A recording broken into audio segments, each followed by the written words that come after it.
Assassin's Creed is one of my favourite gaming series of all time, and I've said I want to go back through them and platinum every one of them.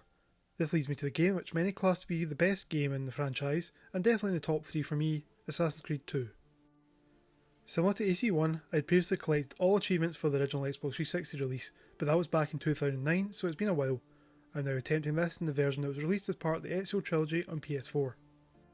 The big questions going in were, would the game hold up to the high point my memory had it, and would the trophies be as grindy as achievements in AC1? Spoilers, yes it would, and kind of. Stupid feathers. According to PSN profiles, this is a 3 out of 10 difficulty and should take about 30 hours to complete. As with any good trophy playthrough, I'm going to start with the story and collect all the related trophies and probably a few extras along the way. Thankfully there are no missable trophies in this game, so you can just enjoy the story. When this is out of the way, I've decided to break the rest of the trophies into 4 categories: side missions, combat, collectibles, and miscellaneous. Now let's get into it.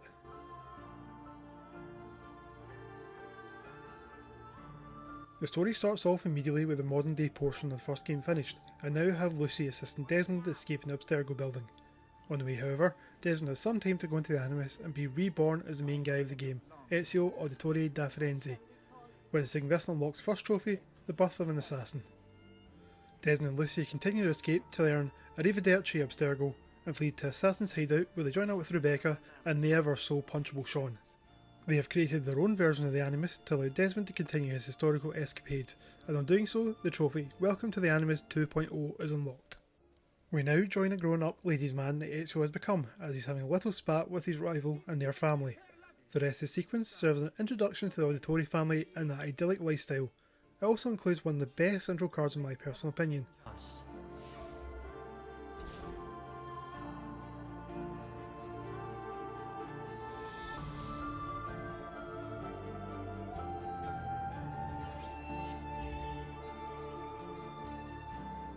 That music always gets me. What could go wrong? Well, Ezio's family are arrested and executed for treason, which puts a bit of a downer on things, but not before Ezio discovers his father's assassin's robes. After escaping before meeting the same fate, sequence 1 is done and the pain of betrayal is unlocked.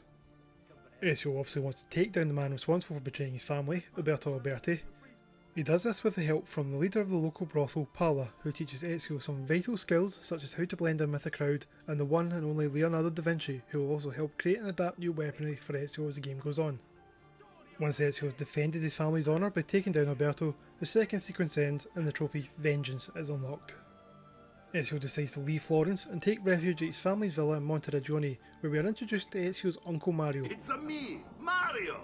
Mario reveals that he and Ezio's father were both assassins, and trains him up in the hopes that Ezio will continue the age-old battle against the Templars. Though reluctant at first, Ezio decides to accept his fate and help his uncle take down another target, which just so happens to be Ezio's rival from the beginning of the game, Fieri di Pazzi. Once the deed is done, sequence 3 ends and we unlock Exit the Sun. Now at this point, I started unlocking some miscellaneous trophies. The first feeds into how to actually make money in the game, which is a new feature in AC2. Monteriggioni acts as a sort of hub area which is in need of a little TLC. Ezio can speak with an architect to renovate buildings, which will be one of the tasks that can be completed to raise the value of the town. The value accumulates over time and money gets deposited into a chest located in the villa, which Ezio can collect. Here is where I renovated my first building in Monteriggioni and unlocked Handyman. By also just running around the place, I next unlocked the trophy Lightning Strike, and then a short while after, I unlocked I Like the View for synchronising 10 viewpoints. Now living the assassin's lifestyle, and some time has passed, Ezio decides it's time to go back to Florence. Once there, it is suggested that he seek out the leader of the thieves, La Volpe. Once caught up to him, he advised Ezio about a meeting of the Templars taking place that evening. To get there, Ezio needs to go through some catacombs, which serve as the first assassin's tomb in the game, and the only one that is compulsory to complete.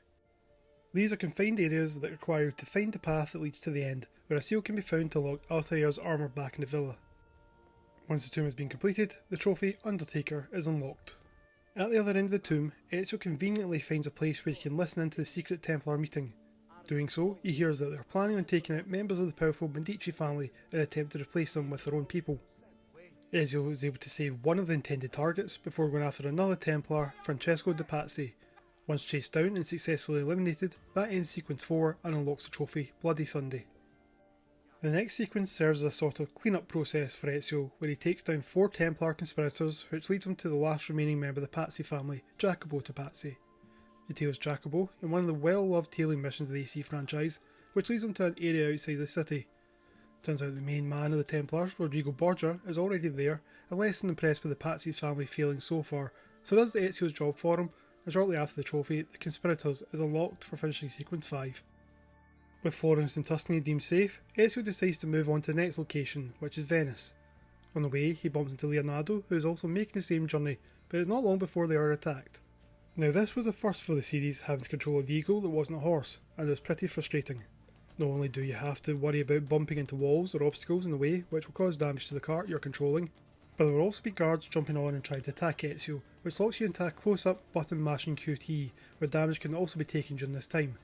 I did feel this once, and the second time I got to the end of the section by the skin of my teeth. Once at the other end, after saving a woman named Caterina Sforza, Ezio is able to continue on to Venice by boat and unlock an unexpected journey for completing another eventful sequence. At this point, we return to Desmond in the modern day, where he's putting what he's learned from Ezio through something called the bleeding effect into practice. He also appears to be suffering some side effects of seeing historical people and settings outside the Animus, which plunges him into a strange dream including our old friend Altair. Once Desmond wakes up, it's time to get back to work and unlock bleeding effect. Once back in the Animus, I picked up another miscellaneous trophy for randomly tackling what was a Borgia courier called Mailman. These guys show up as red icons on the map and panic and run when they see Ezio. Back with Ezio, he is now in Venice where he gets involved with a group of local thieves. He spends time assisting them while they repay him with the means of getting close to the next target, including jumping when climbing a building to get to a higher point. Everything goes to plan and Ezio is able to take out his next target, Emilio Barbaggio, and unlock the Merchant of Venice. After an overly long tailing mission, where Ezio overhears the Templars nicely revealing their plans to take out another high-ranking person and have him replaced, he needs to devise a plan to go into the heavily fortified Palazzo Duce to stop this from happening. It is determined that Ezio could only get in from above, so decides to put Leonardo's new flying machine to the test. With further help from the thieves, fires are set up around the city for Ezio to use to keep the flying machine in the air on approach to his location.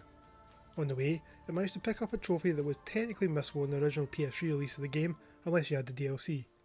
The Fly Swatter trophy requires Ezio to kick a rooftop guard off while using the flying machine. While technically pretty straightforward, I found it hard to control the flying machine at times and end up crashing. It didn't take long to get the hang of things though, and I have this unlocked. When Ezio reaches his destination, he is unfortunately too late as the Doge has already been poisoned. Ezio makes the man responsible pay for the deed, but in the process it is thought that Ezio is behind the poisoning, so has become public enemy number 1. At least the trophy, the Imperial Palazzo, is unlocked following this for another sequence checked off. Luckily for Ezio, it's Carnivale time in Venice, which means most people are wearing masks, so he is able to take advantage of this and conceal his identity. Since the Templars were successful in taking out the Doge, they have managed to have him replaced with one of their own, which is obviously Ezio's next target. The issue is getting to him. Again, luckily the new Doge is going to be hosting a private party that some randoms can get access to by completing some carnival games including chasing women to grab some ribbons and a capture the flag challenge. Once done, and Ezio has won every game, he screwed out the golden mask prize that would grant him access to the party, so there's only one thing left to do: steal it. Once in the party, Ezio is able to take the new Doge down, which leads to the end of the sequence and unlocks Masquerade. Ezio now sets his sights on two of the main guys pulling strings and have been a thorn in his side, Silvio Barbaggio and his bodyguard Dante. The issue is that they have an army protecting them, so Ezio must do the same. He rescues a man called Bartolomeo who has an army of his own, and after gaining favour with him and his men, Ezio is able to go after his target and stop him from escaping on a ship, earning Bianca's man. It is brought to Ezio's attention that a piece of Eden has been brought to Venice, so, disguised as a guard, he collects the chest containing the Apple of Eden and delivers it to our old friend Rodrigo. Fighting off Rodrigo and his guards, Ezio and his allies, who are all part of the Assassin's Brotherhood, now have possession of the apple and officially induct Ezio into the fold, which unlocks the Prophet. The next two sequences have no trophies attached and were DLC in the original release. I covered these in my previous video, taking a look at how the original Xbox 360 release of the game holds up today, so I won't go over it again, so you can head over there if you want to hear a bit more about it. One thing I am glad they fixed, though, in the remaster, is that everyone seemed to have their body and faces in the Battle of Forlì DLC. If you know, you know. Sequence 14 requires Ezio to have collected all pages of the Codex, and I only had 14 out of 30 of them at the moment. The Codex pages are spread across cities and guarded chests. Luckily these are marked on the map, so it didn't take much time to collect, especially when you can have the likes of courtesans or thieves distract the guards and can just sneak in behind them. Once all pages are collected, Ezio is able to use the apple to display a map they make up, and discovers that the vault they are looking for just so happens to be under the Vatican in Rome, and of course Rodrigo Borgia is now the Pope. Great. Ezio heads to Rome, fighting his way through the guards until he enters the Vatican and attempts to take Rodrigo down. This is unsuccessful as he has a staff in his possession which just happens to be another piece of Eden which is required to enter the vault, and a fight breaks out between the two. It looks like Rodrigo has gotten the best of Ezio as he stabs him, but apparently his armour is so good he survives. Ezio catches up to Rodrigo, who's having no luck entering the vault, so they square off one final time. Ezio bests Rodrigo, but decides to spare him. Hopefully this won't end up in disaster.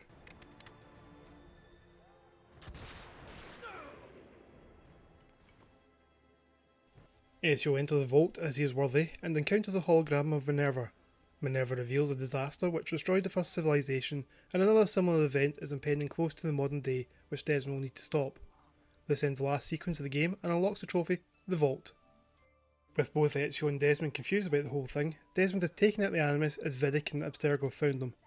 Fighting off the attacking guards, Vidic retreats and Desmond and the gang decide to flee to another location. This is the last of the modern day segments of the game, and the final story trophy is unlocked, an old friend returns.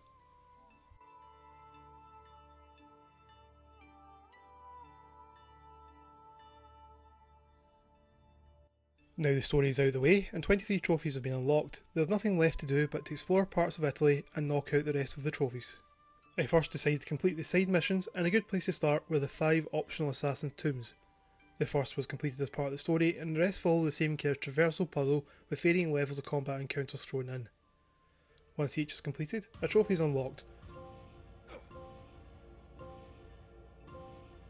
Also, for completing each of the tombs, a seal is gained which can be used back at the villa to unlock Altair's armour, which is pretty nice. Next, Lorenzo de' Medici provides Ezio with contracts or targets to be taken out. These can be picked up from pigeon coops marked on the map, and once the first one has been completed, the trophy, Assassin for Hire, is unlocked. Also found around the cities are women who ask Ezio to go and beat up their cheating partner. Being the gentleman Ezio is, and also partial to a bit of violence, he happily accepts. Once the first man is tracked down and the message delivered, the trophy, Macho Man, is unlocked. The last side mission with a trophy attached is the races. These are accessed via thieves found around the cities, and they will challenge Ezio to beat their time. The race consists of running through markers on both the ground and rooftops, and if you reach the end before the timer runs out, the trophy, Steal Home, is unlocked.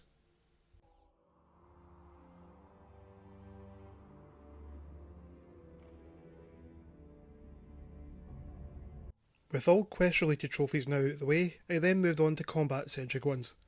The first simple one to knock out was for hiding 5 bodies in a bale of hay. I simply got into a fight with a group of enemies where I got to the point I had a nice selection to choose from. Before long, I unlocked the corresponding trophy, Street Cleaner. I grouped the next 2 frustrating trophies together, Messer Sandman and Sweeper. Both of these require abilities to be learned from the trainer back at the villa before they can be used in combat. I first tackled Messer Sandman, where you have to throw sand in the face of 4 guards.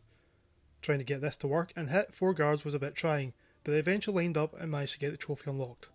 For the Sweeper trophy, I could have probably made things easier initially by just buying and equipping a long weapon, but thought it would be just as easy to find a guard already carrying one. I should have just bought one. After a couple of attempts, I found a group of guards including a larger one carrying a spear and started to fight. I took out the guard carrying the spear and tried to pick it up, which was easier said than done. Similar to the Messer Sandman trophy, getting this to hit the 5 required enemies was a bit frustrating, but eventually worked and the trophy was unlocked. The trophy next up was Doctor, for using an air assassination to take out an enemy you had poisoned. This didn't work the first time due to a slightly sensitive weapon wheel selecting the normal hidden blade rather than the poisoned one, but the second time was a charm and I was easily able to pull this off and unlock the trophy. The last combat trophy to tackle was No Hitter, for taking down 10 enemies in a single combat encounter without being hit. Combat is not the hardest in this game, but some of the enemies are a bit harder by the end of the game, so getting the trophy naturally is pretty difficult. The easiest way I found to do this was to load up in smoke bombs and gather a large group of attackers. Once done, let loose with the smoke and start going around using hidden blade, dropping more smoke when required. Took a couple of attempts, but eventually got around to 10 enemies and the final combat trophy was unlocked.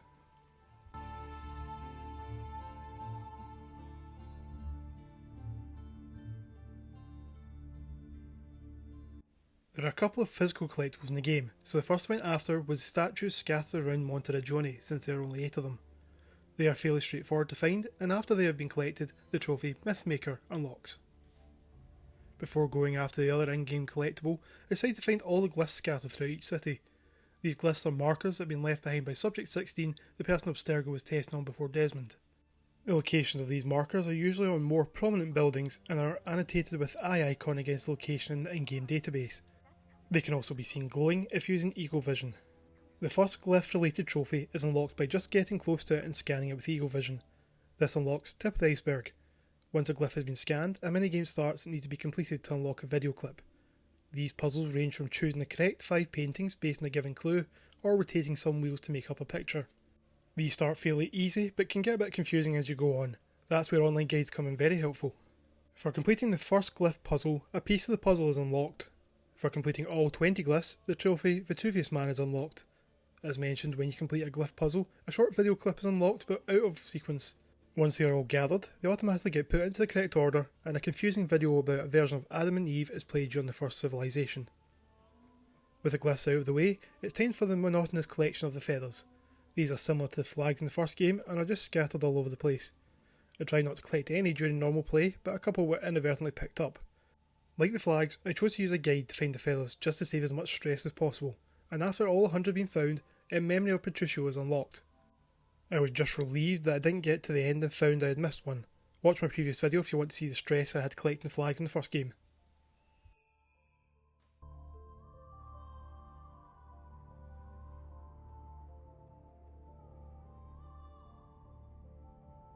Now it's time to clean up with the miscellaneous trophies. The first was High Dive for performing a leap of faith from the top of Florence's Ghiato Campanile. This one did annoy me for how simple it was. I knew the tower I had to climb, but for the life of me I couldn't figure out how to do it. I tried multiple times on each side of the tower, and each time I got to a point where I couldn't go any higher. After having enough and wanting to preserve my sanity, I had to go to YouTube for a video guide. Safe to say, I felt pretty stupid that I had such difficulty. Anyway, I got to the top and was able to form a leap of faith to unlock this trophy. I then knocked out a simple trophy called Art Connoisseur for buying a painting of both Florence and Venice.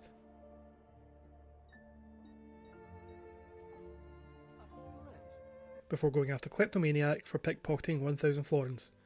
This took a bit of time, but all you have to do is walk into NPCs while holding the X button, so eventually unlocked with little effort. Now that I've pickpocketed all these florins, what should I do with them? Well, just throw them on the ground for NPCs to come scrambling after. After chucking out 300 florins, the Man of the People trophy is unlocked. The next trophy unlocked was only possible due to collecting all the feathers. Once all 100 have been picked up, they can be placed in a chest in Monteriggioni. This feeds off a brief story element from the beginning of the game where Ezio's younger brother Patricio wanted to collect feathers, so Ezio has decided to do this in his memory, hence the name of the trophy. In addition to this, Ezio's mother hasn't spoken since the execution, but upon adding all the feathers to the chest, she utters her first words. Thank you, Ezio, for not forgetting about. As a token, she gives Ezio the auditory cape, which is nice, but not really since it makes Ezio instantly notorious wherever he goes outside of Monteriggioni.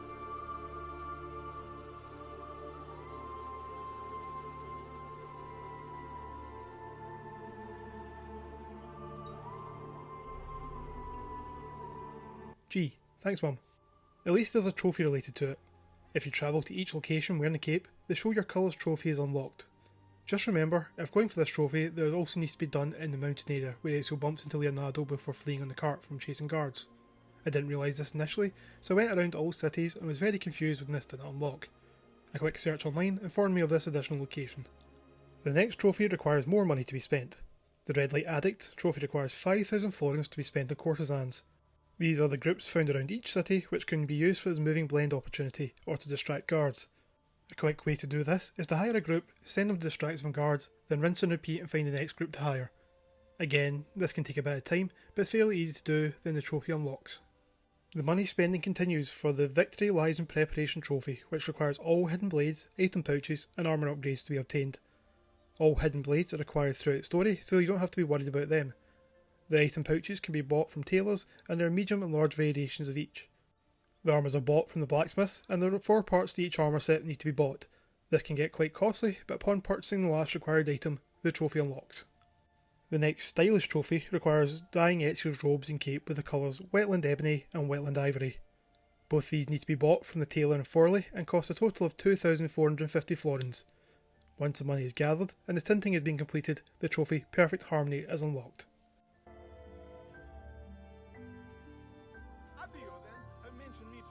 Now we come to the last trophy, which took a bit of time. As mentioned earlier in the video, one of the main ways to gain income is to renovate buildings around Monteriggioni. The Podesta of Monteriggioni trophy requires the total value of buildings renovated to reach 80%, and this costs a lot of money. I started by gathering any unclaimed funds from the chest in the villa and renovating what I could, which was a good amount but not enough to reach the required threshold.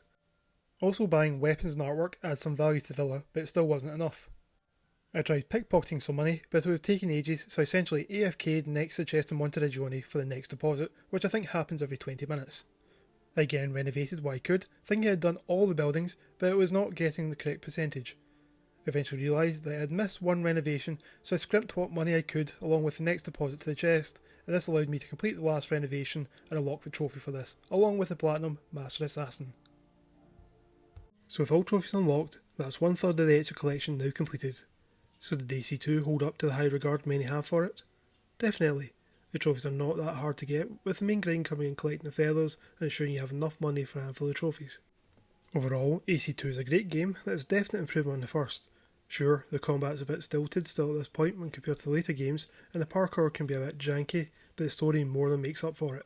Thank you for watching. Please like and subscribe if you haven't done so already, and put in the comments below any games you might want to see me platinum in the future, or any challenges you might want to see me undertake. I have also a second channel where I'm uploading mostly unedited gameplay from my platinum playthroughs, so if that interests you, it would be greatly appreciated if you go across and subscribe to it as well. Catch you in the next video.